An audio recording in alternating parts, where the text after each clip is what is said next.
नमस्कार, स्वागत है आप सभी का संसद टीवी पर। मैं हूं अनुराग पुनीत आपके साथ। हाजिर हैं हम दिन भर की बड़ी और अहम खबरों के साथ, लेकिन बुलेटिन में सबसे पहले बात सुर्खियों की।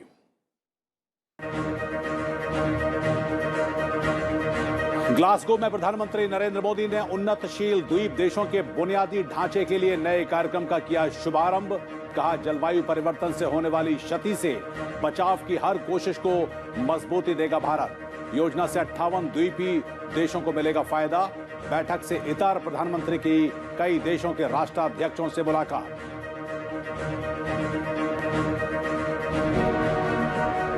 COP26 शिखर सम्मेलन में पर्यावरण बचाने के लिए प्रधानमंत्री ने दुनिया को दी पंचामृत की सौगात। कहा, 2070 तक शून्य कार्बन उत्सर्जन का लक्ष्य हासिल कर लेगा भारत। जलवायु परिवर्तन के खिलाफ वन सन, वन वर्ल्ड, वन ग्रिड पर जोर।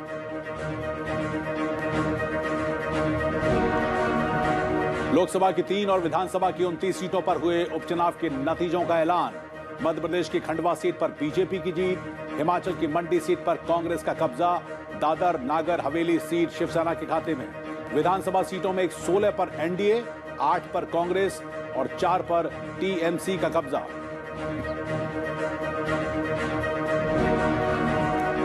उपराष्ट्रपति वेंकैया नायडू का न्याय को सुलभ और आसान बनाने पर जोर।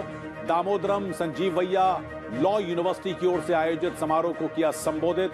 अदालतों में लंबित मामलों पर जताई चिंता।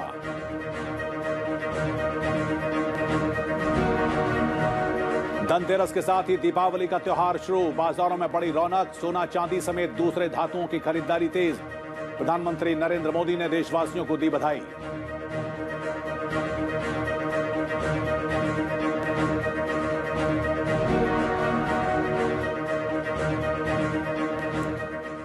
और अब खबर विस्तार से। प्रधानमंत्री नरेंद्र मोदी ने आज ग्रेट ब्रिटेन के ग्लासगो में उन्नतशील द्वीप देशों के बुनियादी ढांचे के लिए नए कार्यक्रम का शुभारंभ किया। इसमें 58 द्वीपीय देशों को फायदा होगा। इस योजना को 2022 से 2030 के बीच में लागू किया जाएगा। Infrastructure for resilient island status योजना के शुभारंभ के वक्त प्रधानमंत्री नरेंद्र मोदी के साथ ब्रिटेन के प्रधानमंत्री बोरिस जॉनसन और ऑस्ट्रेलियन प्रधानमंत्री स्कॉट मॉरिसन के अलावा संयुक्त राष्ट्र महासचिव एंटोनियो गुटेरेस भी मौजूद थे। प्रधानमंत्री नरेंद्र मोदी ने इस अवसर पर कहा कि भारत द्वीपीय देशों के लिए बुनियादी ढांचे के निर्माण, तकनीक और वित्त में हर संभव सहयोग देगा। भारत ने पैसिफिक आइलैंड और कैरिकॉम देशों के साथ सहयोग के लिए विशेष व्यवस्थाएं बनाई। हमने उनके नागरिकों को सोलर तकनीकों में ट्रेन किया, वहां इंफ्रास्ट्रक्चर के विकास के लिए निरंतर योगदान दिया। इस कड़ी में आज इस प्लेटफॉर्म पर मैं भारत की ओर से एक और नई पहल की घोषणा कर रहा हूं। भारत की स्पेस एजेंसी इसरो सीड्स के लिए एक स्पेशल डेटा विंडो को निर्माण करेगी। इससे सीड्स को सैटेलाइट के माध्यम से cyclone, coral reef monitoring, coastline monitoring आदि के बारे में टाइमली जानकारी मिलती रहेगी। प्रधानमंत्री नरेंद्र मोदी ने कहा कि छोटे द्वीपीय देशों को जलवायु परिवर्तन से सबसे ज्यादा खतरा है। क्लाइमेट चेंज की वजह से आई आपदाएं उनके लिए सचमुच प्रलय का रूप ले सकती हैं। ऐसे देशों के क्लाइमेट चेंज न सिर्फ उनके जीवन की सुरक्षा के लिए बल्कि उनकी अर्थव्यवस्था के लिए भी बड़ी चुनौती है। ऐसे देश टूरिज्म पर बहुत निर्भर हैं, लेकिन प्राकृतिक आपदाओं के चलते टूरिस्ट भी उनके पास आने से घबराते हैं। ब्रिटेन के प्रधानमंत्री बोरिस जॉनसन ने भी कहा कि जलवायु परिवर्तन की वजह से सबसे ज्यादा क्षति छोटे द्वीपीय देशों को होती है। ब्रिटेन की कोशिश होगी कि इस क्षति से निपटने में वो इन देशों की मदद करे। Because they knew the difference. They knew the difference between 2 and 1.5. And it's the difference for many people. I don't want to exaggerate this, but the difference between life as we know it and not being able to continue with life as we know it, between life and death. And that's the reality. Infrastructure for resilient island status के launch के अवसर पर मौजूद Fiji के प्रधानमंत्री Frank बैनिमरामा, एंडू wholeness सहित अन्य द्वीपीय देशों की सरकारों के प्रमुखों ने जलवायु परिवर्तन की वजह से अपनी अपनी चिंताएं व्यक्त की। अखिलेश सुमन, संसद टीवी। और ग्लासगो में COP26 सम्मेलन से इतर प्रधानमंत्री नरेंद्र मोदी ने कई देशों के राष्ट्राध्यक्षों से भी मुलाकात की। नरेंद्र मोदी ने इजरायल के प्रधानमंत्री नफ्ताली बेनेट के साथ मुलाकात की। दोनों नेताओं ने हरित हाइड्रोजन, नवीकरणीय ऊर्जा, स्वच्छ प्रौद्योगिकी, अर्थव्यवस्था और रक्षा समेत दूसरे क्षेत्रों में सहयोग बढ़ाने के तरीकों को लेकर विस्तार से चर्चा की। प्रधानमंत्री ने यूक्रेन के राष्ट्रपति वोलोडिमिर ज़ेलेंस्की से भी मुलाकात की। इस दौरान दोनों नेताओं के बीच में आपसी हितों से जुड़े हुए मुद्दों पर विस्तार से बातचीत हुई। दोनों नेताओं ने द्विपक्षीय संबंधों और क्षेत्रीय विकास के मुद्दों पर बातचीत की।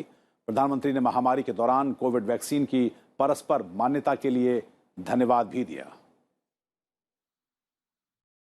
प्रधानमंत्री ने नेपाल के प्रधानमंत्री शेर बहादुर देउबा के साथ भी द्विपक्षीय बैठक की।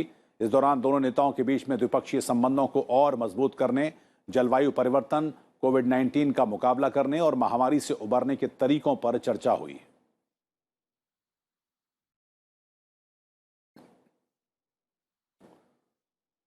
प्रधानमंत्री नरेंद्र मोदी ने जलवायु परिवर्तन पर संयुक्त राष्ट्र सम्मेलन से इतर माइक्रोसॉफ्ट के सह संस्थापक बिल गेट्स से भी मुलाकात की।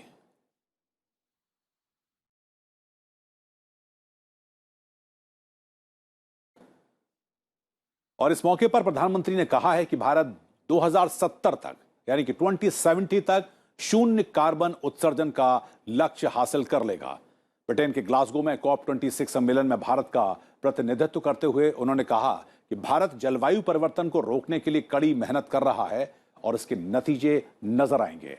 उन्होंने कहा कि भारत एकमात्र देश है जो कि पेरिस समझौते के तहत जलवायु परिवर्तन को रोकने के लिए उसकी भावना के तहत काम कर रहा है। जलवायु परिवर्तन से जंग के लिए प्रधानमंत्री ने दुनिया को पंचामृत सिद्धांत की सौगात दी। ग्लासगो में COP26 सम्मेलन में वेद मंत्र के साथ भाषण की शुरुआत करते हुए प्रधानमंत्री ने दुनिया के सामने भारत का पक्ष रखा। उन्होंने कहा कि विश्व की कुल जनसंख्या का 17% भारत में है और भारत का कार्बन उत्सर्जन केवल 5% है।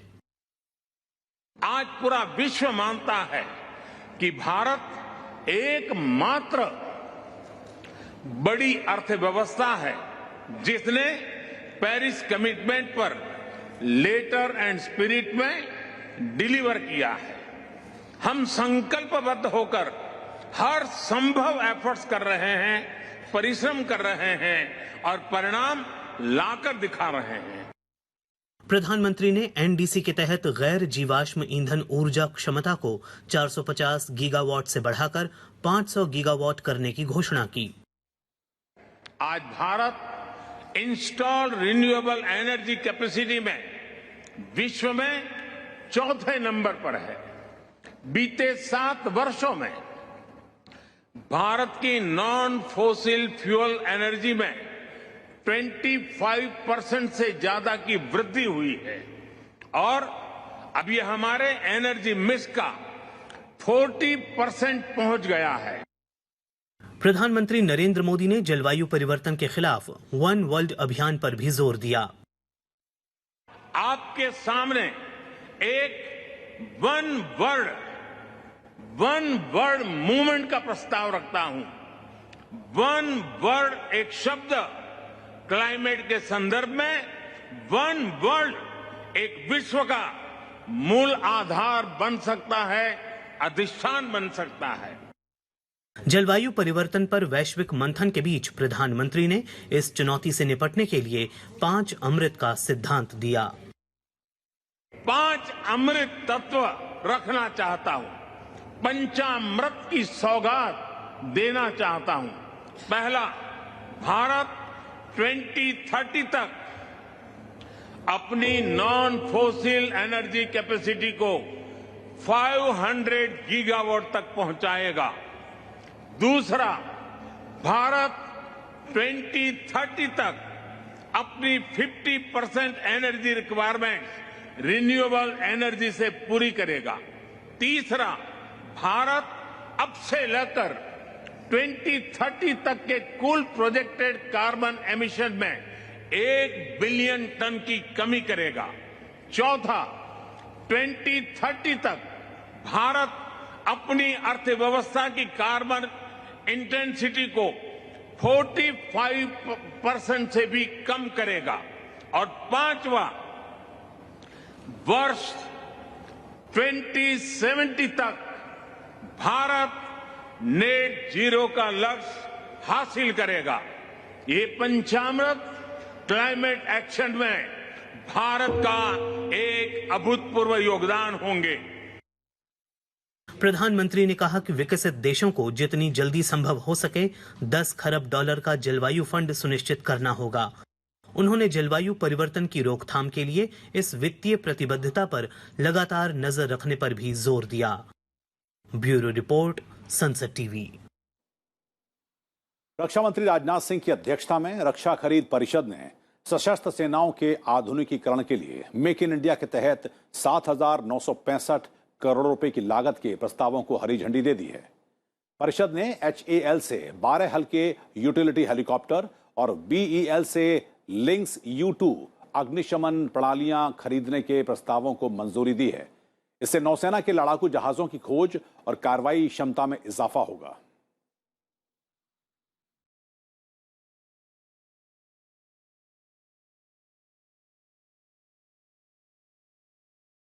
और लोकसभा की 3 और विधानसभा की 29 सीटों पर हुए उपचुनाव के नतीजे आ गए हैं।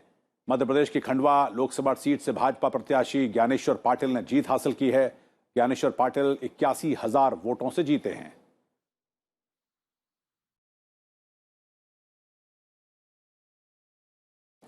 दादर नागर हवेली लोकसभा सीट पर उपचुनाव में शिवसेना के उम्मीदवार कलाबेन मोहन डेलकर ने 51,009 वोटों से जीत दर्ज कर ली है। हिमाचल की मंडी सीट की बात की जाए तो वहां से कांग्रेस की प्रतिभा सिंह ने बीजेपी के उम्मीदवार कौशल ठाकुर को हरा दिया है। उपचुनाव में विधानसभा सीटों के नतीजों की बात किया जाए तो ज्यादातर सीटों पर नतीजों का ऐलान कर दिया गया है। असम में बीजेपी के खाते में 3 सीट गई हैं, वहीं असम में 2 सीटें UPPL के खाते में गई हैं। पश्चिम बंगाल की 4 सीटें TMC ने जीत ली हैं। मध्य प्रदेश में बीजेपी को 2 और कांग्रेस को 1 सीट हासिल हुई है। कर्नाटक में बीजेपी और कांग्रेस को 1-1 सीट मिली है। बिहार में दोनों सीटों पर सत्तारूढ़ JDU ने जीत दर्ज की है।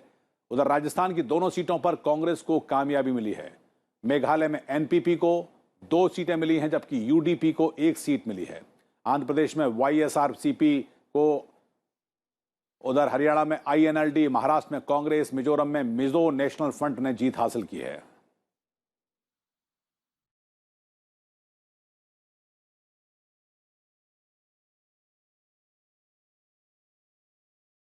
फिलहाल वक्त तो चला एक छोटे से ब्रेक का। ब्रेक के बाद भी आपको देश और दुनिया की खबरों से कराएंगे रूबरू, और बने रहिए हमारे साथ।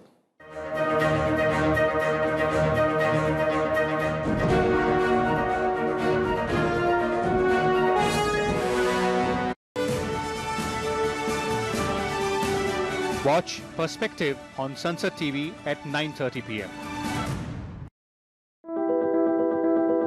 मैं यहां से सभी देशवासियों से आग्रह करूंगा कि इस दिवाली हमें अपने इन साथियों की दीपावली का भी ध्यान रखना है। अपने घर की सजावट से लेकर अपने कपड़ों और दिवाली के दियों तक लोकल के लिए हमें वोकल रहना है। धनतेरस से लेकर दिवाली तक लोकल की जमकर खरीदारी करेंगे तो सबकी दिवाली खुशियों से भर जाएगी।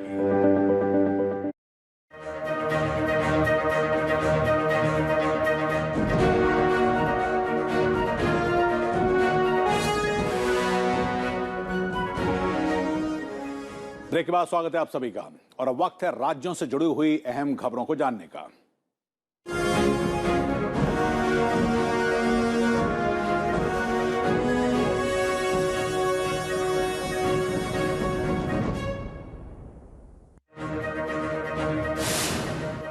केंद्रीय नागरिक विमानन मंत्री ज्योतिरादित्य सिंधिया ने आज भुवनेश्वर से जयपुर के बीच सीधी विमान सेवाओं का वर्चुअली शुभारंभ किया। उन्होंने कहा कि इससे भारत के पश्चिमी और पूर्वी संस्कृतियों का समागम हो सकेगा।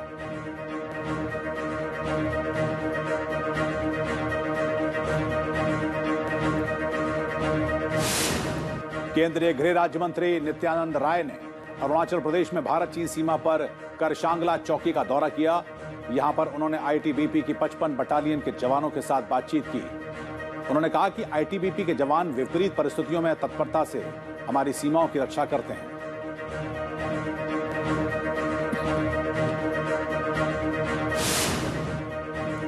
महिला और बाल विकास मंत्रालय ने सोशल नेटवर्किंग साइट फेसबुक के साथ मिलकर नारी से खरीदारी अभियान की शुरुआत की है। केंद्रीय मंत्री स्मृति ईरानी ने महिलाओं की अगुवाई में विकास और वोकल फॉर लोकल जैसे 2 अभियानों का आह्वान किया।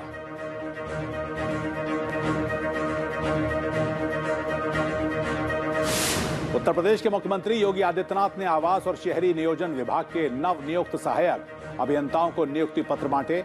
मुख्यमंत्री ने कहा कि उनकी सरकार ने पिछले 4.5 वर्षों में सभी सरकारी रिक्तियों को पारदर्शी तरीके से भरा है। कर्नाटक के मुख्यमंत्री वसवराज बोम्मई ने मैसूर के काबिनी जलाशय में एक विशेष प्रार्थना की और जलाशय में बैगीना अर्पित की। इस मौके पर राज्य के अन्य मंत्री भी मौजूद रहे।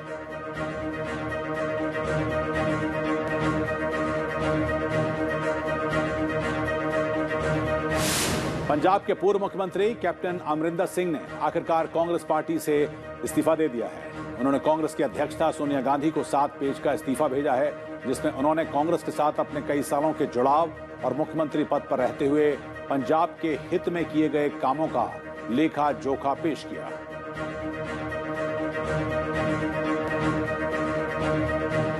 पंजाब के मुख्यमंत्री चरणजीत सिंह चन्नी और पंजाब कांग्रेस के अध्यक्ष नवजोत सिंह सिद्धू ने आज रुद्रप्रयाग में भगवान केदारनाथ के दर्शन किए। दोनों उत्तराखंड कांग्रेस नेता हरीश रावत से मिलने पहुंचे थे।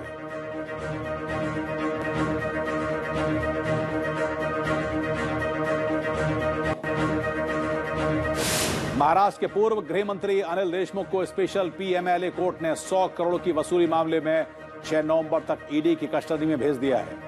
देर रात देशमुख को तकरीबन 13 घंटे की पूछताछ के बाद अरेस्ट किया गया था।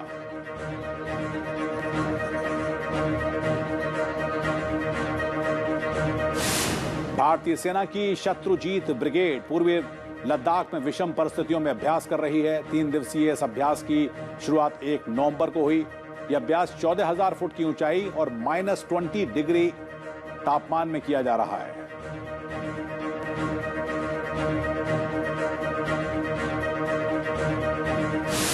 फेस्टिवल सीजन शुरू होने के साथ हिमाचल प्रदेश के सभी पर्यटन स्थल पर्यटकों से भर गए हैं। शिमला में भारी संख्या में सैलानी पहुंचे हैं। शहर के 80% होटल बुक हो चुके हैं। इससे पर्यटन उद्योग को बढ़ावा मिलने की उम्मीद है।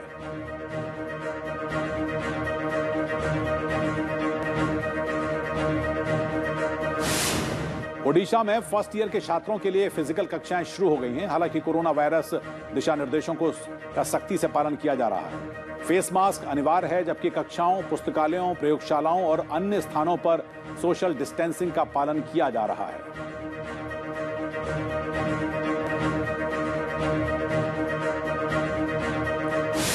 उत्तर प्रदेश के मुख्यमंत्री ने छोटी दीपावली यानी कि 3 नवंबर के दिन अयोध्या के राम की पैड़ी घाट पर 9,51,000 दीपक जलाने का लक्ष्य निर्धारित किया है। इसके लिए 49 संस्थाएं अपने 14,000 वॉलंटियर्स के साथ तैयारियों में जुटी हुई हैं।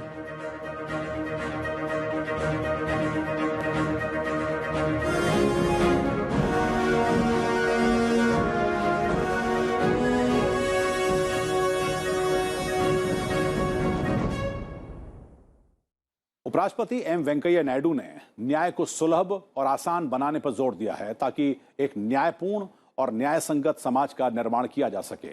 विशाखापट्टनम में दामोदरम संजीवैया लॉ यूनिवर्सिटी की ओर से आयोजित आजादी के अमृत महोत्सव समारोह में उन्होंने ये बातें कही।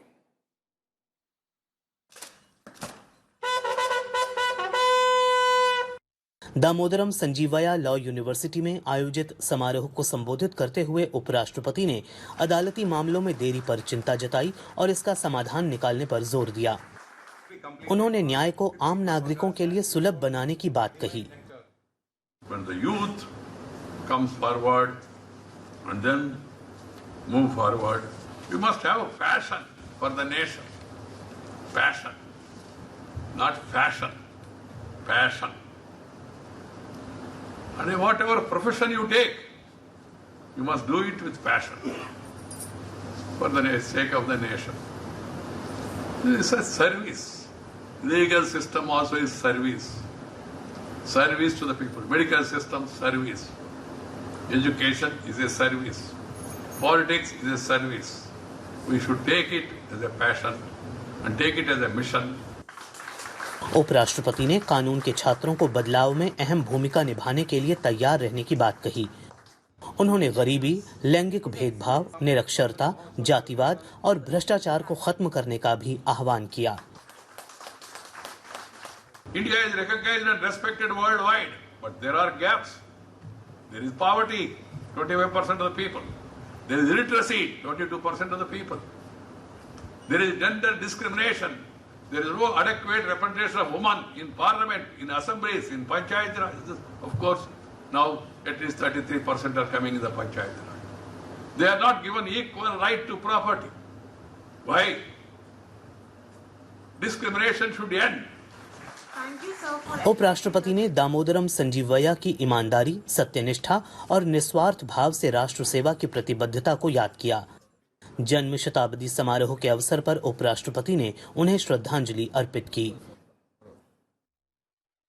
उपराष्ट्रपति ने लोगों से अपील की है कि वो अपने संवैधानिक अधिकारों के साथ साथ संवैधानिक कर्तव्यों का भी ध्यान रखें। साथ ही उन्होंने लीगल कम्युनिटी से अपील की है कि देश के गरीब और मजलूम लोगों की मदद के लिए वो आगे आएं। कैमरामैन प्रशांत कर्माकर के साथ नवविक्रम सिंह, संसद टीवी, विशाखापट्टनम। उपराष्ट्रपति वेंकैया नायडू ने कहा कि आत्मनिर्भरता के मंत्र से प्रेरित भारत एक वैश्विक शक्ति के रूप में उभर रहा है और मित्र राष्ट्रों की मदद कर रहा है। साथ ही उपराष्ट्रपति ने कहा कि भारत का संविधान एक दूरदर्शी दस्तावेज है जो हमारे मूल्यों को दर्शाता है। उपराष्ट्रपति ने आज 61वें राष्ट्रीय रक्षा कॉलेज पाठ्यक्रम के प्रतिभागियों को संबोधित करते हुए ये बातें कही।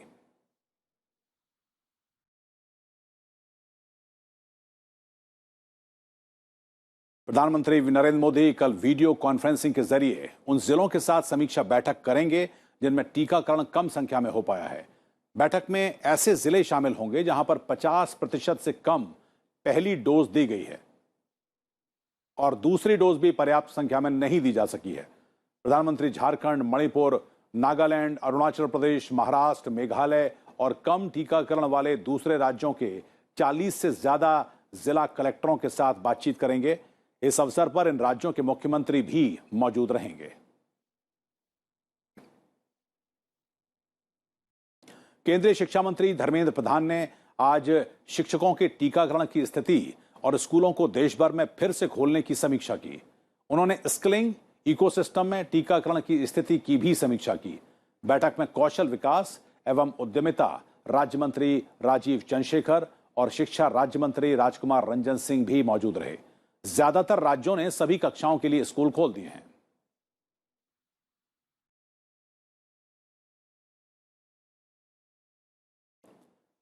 राष्ट्रव्यापी कोविड टीकाकरण अभियान के तहत 107 करोड़ से अधिक कोविड टीके लगाए जा चुके हैं। पिछले 24 घंटे में 52,39,000 से अधिक खुराकें दी गई हैं। वहीं देश भर में कल 10,423 नए कोविड मामले सामने आए हैं, जो कि 259 दिनों में सबसे कम है। कल 15,000 से अधिक लोग ठीक हुए। इसके साथ ही देश भर में अब तक 3,36,83,581 लोग स्वस्थ हो चुके हैं। फिलहाल स्वस्थ होने की दर 98.21% है, जबकि अब तक 61 करोड़ से अधिक नमूनों की कोविड जांच की जा चुकी है।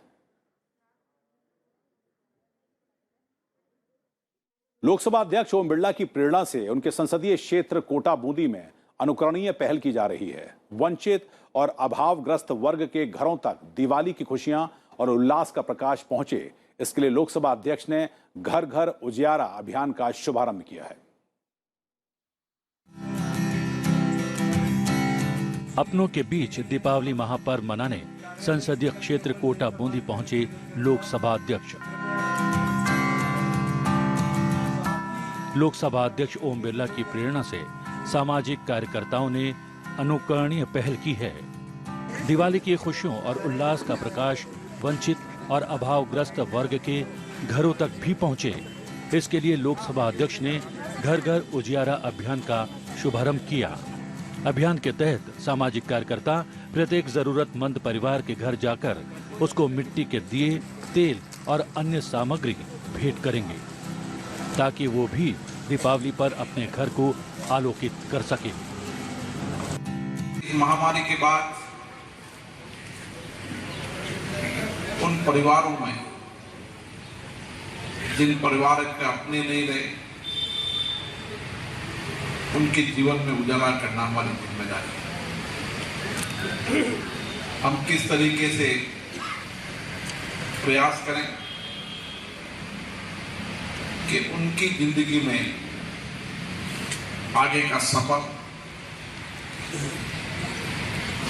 और ठीक से जीवन यापन कर सके, इसके लिए सामूहिक प्रयासों की आवश्यकता है।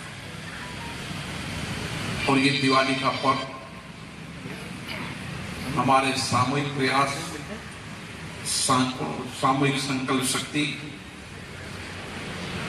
सबके घर में उजाला, सबके घर में समृद्धि लाने के लिए प्रेरणा देता है।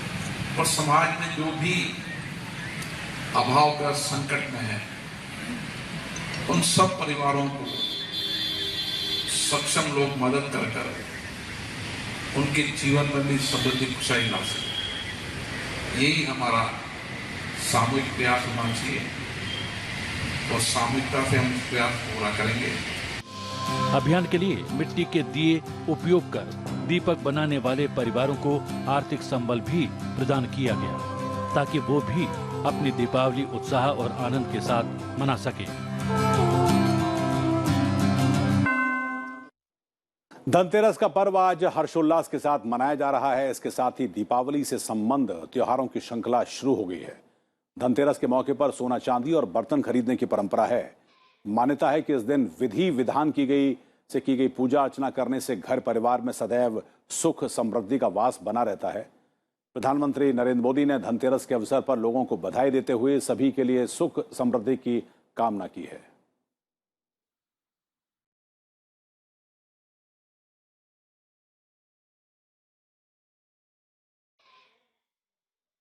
इस बुलेटिन में फिलहाल इतना ही, लेकिन दीपावली के मौके पर भगवान राम की नगरी अयोध्या में भजन सम्राट अनूप जलोटा ने सुरों से समा बांधा। आप भी आनंद लीजिए शानदार भजन का और मुझको दीजिए अनुमति। नमस्कार। जब न सुंदर है दोना, चाहे किसी कहो यारा, जब न सुंदर है दोना, चाहे किसी कहो यारा।